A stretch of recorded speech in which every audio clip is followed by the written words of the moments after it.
మన ప్రభుత్వం వస్తుంది. ఎవరెవరి బెండి తీయాలో, ఎవరెవరి సంగతి చూడాలో అన్ని చూస్తాం. రాజేంద్రనగర్ ఎమ్మెల్యే ప్రకాష్ గౌడ్ సంగతి తెలుసు, ఫహీం సంగతి తెలుసు, అందరి జాతకాలు తెలుసు. ప్రకాష్ గౌడ్ ఎవరి అభివృద్ధి కోసం పోయాడో తెలుసు. అన్ని బయటకు వస్తాయి.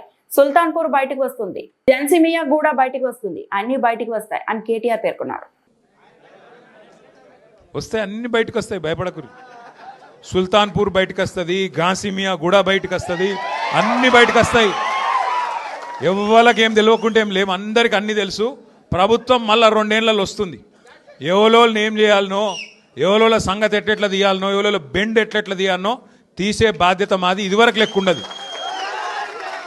ఎవల డెవలప్మెంట్ కోసం పోయినావు, ఏమిటికి పోయినావు, ఏం ఆశించిపోయినావు, ఏం కథలు పడుతున్నావు, ఫహీం గాడు ఏం చేస్తుండో, ఎవడేం చేస్తుండో అన్నిరికే అందరి జాతకాలు తెలుసు. ఎవడెవడేం చేస్తుండో మాకు కూడా ఎరికే. టైం వస్తుంది, అన్నిటికీ టైం వస్తుంది. ఇగో నేనేమంటున్నా అంటే, ఒక్కరోజుకే గింత ఎగిరిత పడితే ఎట్లా? ఒక్కరోజుకి ఒక్కసారి గవర్నమెంట్ రాగానే అడిమారి గుడి దెబ్బల గింత ఆగమవుతారు.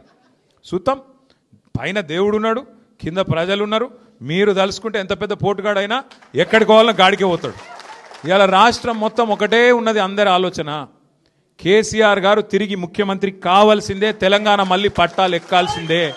తప్పకుండా జరుగుతుంది, తప్పకుండా జరుగుతుంది. మరిన్ని అప్డేట్స్ కోసం మా ఛానల్ని సబ్స్క్రైబ్ చేయండి.